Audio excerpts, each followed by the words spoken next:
ഇതുവരെ ന്യൂറോളജിയിൽ എടുത്തതെല്ലാം ബ്രെയിനുമായിട്ട് റിലേറ്റഡ് ആയിട്ടുള്ള ഒരു ഇൻട്രൊഡക്ടറി സെക്ഷൻ ആയിരുന്നു. അപ്പോൾ അതിൽ നമ്മൾ ബ്രെയിനിൻ്റെ ഇമ്പോർട്ടൻറ്റ് പാർട്സ് ആയിട്ടുള്ള cerebrum, cerebellum, medulla oblongata, brain stem എന്നിങ്ങനെയുള്ള പല പല റീജിയൻസിനെ പറ്റി ഡീറ്റെയിൽഡ് ആയിട്ട് കഴിഞ്ഞ വീഡിയോസിൽ പറയുന്നുണ്ട്. അപ്പോൾ ഇന്നത്തെ വീഡിയോയുടെ പ്രത്യേകത എന്ന് പറഞ്ഞാൽ ഇത് ബ്ലഡ് സപ്ലൈ ടു ദ ബ്രെയിനിനെ പറ്റിയാണ് ഈ ഒരു പാർട്ടിൽ ഡിസ്കസ് ചെയ്തിരിക്കുന്നത്. അപ്പോൾ ഇവിടെ നമുക്ക് സർക്കിൾ ഓഫ് വില്ലിസിനെ പറ്റിയും അതിൻ്റെ ഫോർമേഷനെ പറ്റിയും അതുപോലെ ബ്രെയിനുമായിട്ട് റിലേറ്റഡ് ആയിട്ടുള്ള ബ്ലഡ് സപ്ലൈയെക്കുറിച്ചെല്ലാം ഡീറ്റെയിൽഡ് ആയിട്ട് പറയുന്നുണ്ട്. അപ്പോൾ ഈ ഒരു പിക്ചറിൽ അത് ക്ലിയർ ആയിട്ട് ഡെപ്പിക്റ്റ് ചെയ്തിട്ടുണ്ട്. അതായത് ഒരു പെയർ ഓഫ് ഇൻറ്റേർണൽ കരോട്ടിഡ് ആർട്ടറിയും അതുപോലെ തന്നെ പെയർ ഓഫ് വേർട്ടിബ്രൽ ആർട്ടറീസും കൂടെ ചേർന്നിട്ടാണ് നമ്മുടെ ബ്രെയിനിന് ആർട്ടീരിയൽ സപ്ലൈ പ്രൊവൈഡ് ചെയ്യുന്നത്. ഇനി ഈ ഒരു ആർട്ടീരിയൽ സിസ്റ്റം ഒരു അനാസ്റ്റമോസിസ് ആയിട്ടാണ് കാണുന്നത്. അതായത് ഈ ഒരു അനാസ്റ്റമോസിസിനെ വിളിക്കുന്ന പേരാണ് സർക്കിൾ ഓഫ് വില്ലിസ്.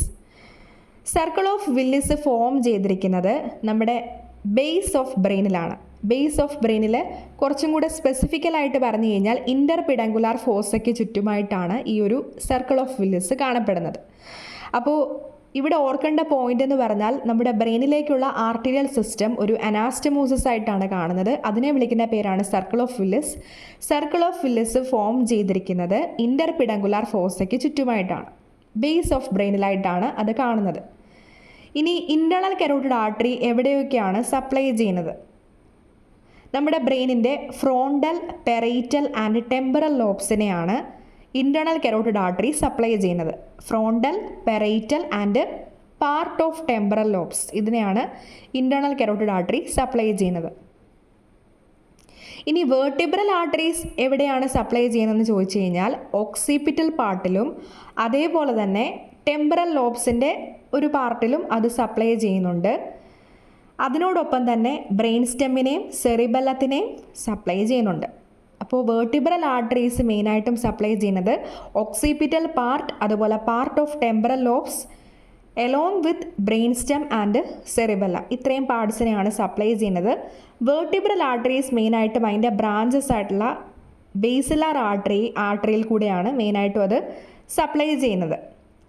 ഇനി വേർട്ടിബ്രൽ ആർട്ടറി എവിടെ നിന്നാണ് എറേസ് ചെയ്യുന്നതെന്ന് ചോദിച്ചു കഴിഞ്ഞാൽ നമ്മുടെ സബ്ക്ലേവിയൻ ആർട്ടറിയുടെ ഫസ്റ്റ് പാർട്ടിൽ നിന്നാണ് വേർട്ടിബ്രൽ ആർട്ടറി എറേസ് ചെയ്യുന്നത്.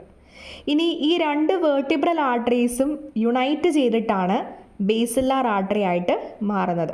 അപ്പോൾ ഇത്രയും പോയിൻറ്റ്സ് ആണ് നമുക്ക് ഈ ഒരു ഫിഗറിൽ നിന്ന് ഇമ്പോർട്ടൻ്റ് ആയിട്ട് മനസ്സിലാക്കേണ്ടത്. അപ്പോൾ ബ്രെയിനിലേക്കുള്ള ആർട്ടീരിയൽ സപ്ലൈ പ്രൊവൈഡ് ചെയ്തിരിക്കുന്നത് പെയർ ഓഫ് ഇൻറ്റേർണൽ കരോട്ടിഡ് ആർട്ടറിയും പെയർ ഓഫ് വേർട്ടിബ്രൽ ആർട്ടറീസും ആണ്. ഈ ആർട്ടീരിയൽ സിസ്റ്റം ഒരു അനാസ്റ്റമോസിസ് ആയിട്ടാണ് കാണുന്നത് around the interpeduncular fossa at the base of the brain. ഇതിനെയാണ് നമ്മൾ സർക്കിൾ ഓഫ് വില്ലിസ് എന്ന് പറയുന്നത്. ഇനി ഇൻറ്റേർണൽ കരോട്ടിഡ് ആർട്ടറി സപ്ലൈ ചെയ്യുന്നത് frontal, parietal and part of temporal lobes, ഇത്രയും പാർട്സിനെയാണ് ഇൻറ്റേർണൽ കരോട്ടിഡ് ആർട്ടറി സപ്ലൈ ചെയ്യുന്നത്. വേർട്ടിബ്രൽ ആർട്ടറി ബേസിലാർ ആർട്ടറിയിൽ കൂടെയും അതുപോലെ അതിൻ്റെ ബ്രാഞ്ചസിൽ കൂടെയും സപ്ലൈ ചെയ്യുന്നത് ഓക്സിപിറ്റൽ പാർട്ടിനെയും അതുപോലെ ടെമ്പറൽ ലോബ്സിൻ്റെ പാർട്ടിനെയും ബ്രെയിൻ സ്റ്റെമിനെയും സെറിബെല്ലത്തിനെയാണ്.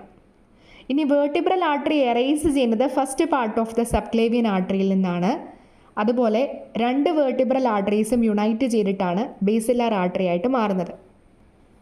അപ്പോൾ നമ്മൾ കഴിഞ്ഞ ഫിഗറിൽ ഓൾറെഡി പറഞ്ഞായിരുന്നു, അതായത് സർക്കിൾ ഓഫ് വില്ലിസ് കാണപ്പെടുന്നത് ഇൻ്റർപിഡങ്കുലാർ ഫോസയ്ക്ക് ചുറ്റുമായിട്ടാണ്. അപ്പോൾ ഈ ഇൻ്റർപിഡങ്കുലാർ ഫോസയുടെ ഒരു സ്ട്രക്ചറാണ് ഇവിടെ കാണിച്ചിരിക്കുന്നത്. അതിൻ്റെ ഉള്ളിൽ ഒരുപാട് പാർട്സ് കാണുന്നുണ്ട്, അതായത് ഒപ്റ്റിക് കയാസ്മ, അങ്ങനെ ഡിഫറെൻറ്റ് ടൈപ്സ് ഓഫ് പാർട്സ് ഇതിൻ്റെ അകത്ത് കാണുന്നുണ്ട്.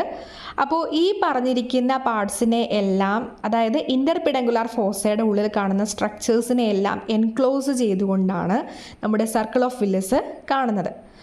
അപ്പോൾ ഇൻ്റർപിഡങ്കുലാർ ഫോസയുടെ ഉള്ളിൽ കാണുന്ന സ്ട്രക്ചേഴ്സാണ് ഒപ്റ്റിക് കയാസ്മ, അതുപോലെ ഇൻഫണ്ടിബുലം, മാമിലറി ബോഡീസ് എന്നിങ്ങനെ, അതുപോലെ പോസ്റ്റീരിയർ പെർഫറേറ്റഡ് സബ്സ്റ്റൻസ് എന്നിങ്ങനെ ഡിഫറെൻറ്റ് ടൈപ്സ് ഓഫ് സ്ട്രക്ചേഴ്സ് ഇതിൻ്റെ ഉള്ളിൽ കാണുന്നുണ്ട്.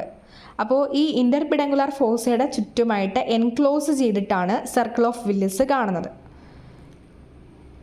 ഇനി എങ്ങനെയാണ് സർക്കിൾ ഓഫ് വില്ലിസ് ഫോം ചെയ്യുന്നതെന്നാണ് നെക്സ്റ്റ് പറയുന്നത്.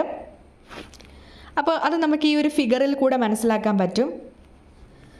അപ്പോൾ അത് പഠിക്കുമ്പോൾ നമുക്ക് in front, behind and on sides എന്നിങ്ങനെ പല പാർട്സ് ആയിട്ടാണ് നമുക്ക് അതിൻ്റെ ഫോർമേഷൻ പഠിക്കാനായിട്ടുള്ളത്. അതായത് ഒരു സർക്കിളായിട്ടാണല്ലോ കാണുന്നത്, അല്ലെങ്കിൽ ഒരു പോളിഗണൽ അനാസ്റ്റമോസിസ് ആയിട്ടാണ് ഈ സർക്കിൾ ഓഫ് വില്ലിസ് കാണുന്നത്. അപ്പോൾ അതിൻ്റെ ഫ്രണ്ട് പാർട്ടിൽ എന്തൊക്കെ ചേർന്നിട്ടാണ് ആ ഒരു അനാസ്റ്റമോസിസ് ഫോം ചെയ്യുന്നത് നമുക്ക് നോക്കാം. അപ്പോൾ ഇൻ ഫ്രണ്ട് നോക്കുമ്പോൾ നമുക്ക് മനസ്സിലാക്കുന്നത് 2 ആൻറ്റീരിയർ സെറിബ്രൽ ആർട്ടറീസിനെ ജോയിൻ ചെയ്തിരിക്കുന്നത് by the anterior communicating artery ആണ്. അപ്പോൾ ഈ ഒരു ഫിഗറിൽ അത് ക്ലിയർ ആയിട്ട് റെപ്രസെൻ്റ് ചെയ്തിട്ടുണ്ട്. 2 ആൻറ്റീരിയർ സെറിബ്രൽ ആർട്ടറീസിനെ തമ്മിൽ ഇൻ്റർ കണക്ട് ചെയ്യുന്നത് ആൻറ്റീരിയർ കമ്മ്യൂണിക്കേറ്റിംഗ് ആർട്ടറിയാണ്. അപ്പോൾ ഈ ഒരു അനാസ്റ്റമോസിസ് ആണ് ഫ്രണ്ട് പോർഷനിലായിട്ട് വരുന്നത്. ഇനി ബിഹൈൻഡ് നോക്കിക്കഴിഞ്ഞാൽ നമുക്കറിയാം ബേസിലാർ ആർട്ടറി എറേസ് ചെയ്യുന്നുണ്ട്. ബേസിലാർ ആർട്ടറി എങ്ങനെയാണ് ഫോം ചെയ്യുന്നത്? 2 വെർട്ടിബ്രൽ ആർട്ടറീസ് ജോയിൻ ചെയ്തിട്ടാണ് ബേസിലാർ ആർട്ടറി ആയിട്ട് മാറുന്നത്. ഈ പറഞ്ഞ ബേസിലാർ ആർട്ടറി ഡിവൈഡ് ചെയ്തിട്ട് 2 പോസ്റ്റീരിയർ സെറിബ്രൽ ആർട്ടറീസ് ആയിട്ട് കൺവേർട്ട് ചെയ്യുന്നുണ്ട്, ഡിവൈഡ് ചെയ്യുന്നുണ്ട്. അതിവിടെ നമുക്ക് കാണാൻ പറ്റും. അതാണ് ബിഹൈൻഡ് പോർഷനിൽ വരുന്നത്. അപ്പോൾ ബേസിലാർ ആർട്ടറി ഡിവൈഡ് ചെയ്തിട്ട് 2 പോസ്റ്റീരിയർ സെറിബ്രൽ ആർട്ടറീസ് ആയിട്ട് മാറുന്നു. അതാണ് ബിഹൈൻഡ് പോർഷൻ ഓഫ് അനാസ്റ്റമോസിസ് എന്ന് പറയുന്നത്. ഇനി സൈഡ്സ് നോക്കിക്കഴിഞ്ഞാൽ നമ്മൾ ഈ പറഞ്ഞ posterior cerebral artery internal carotid ആർട്ടറിയുമായിട്ട് ജോയിൻ ചെയ്തിട്ടുണ്ട്. അപ്പോൾ അതിനെ തമ്മിൽ കണക്ട് ചെയ്യുന്നത് പോസ്റ്റീരിയർ കമ്മ്യൂണിക്കേറ്റിംഗ് ആർട്ടറിയാണ്. അപ്പോൾ ഒന്നും കൂടെ പറയാം. അതായത് ഓൺ ദ സൈഡ് പോർഷനിൽ നമ്മൾ നോക്കിക്കഴിഞ്ഞാൽ പോസ്റ്റീരിയർ സെറിബ്രൽ ആർട്ടറിയെ ഇൻറ്റേർണൽ കരോട്ടിഡ് ആർട്ടറിയുമായിട്ട് കണക്ട് ചെയ്തിരിക്കുന്നത് പോസ്റ്റീരിയർ കമ്മ്യൂണിക്കേറ്റിംഗ് ആർട്ടറിയാണ്. അപ്പോൾ ഇതെല്ലാം കൂടെ ജോയിൻ ചെയ്തിട്ട് ഈ ഫോം ചെയ്തേക്കുന്ന അനാസ്റ്റമോസിസ് ആണ് സർക്കിൾ ഓഫ് വില്ലിസ്. അപ്പോൾ ഇങ്ങനെയാണ് അതിൻ്റെ ഫോർമേഷൻ പറഞ്ഞിരിക്കുന്നത്.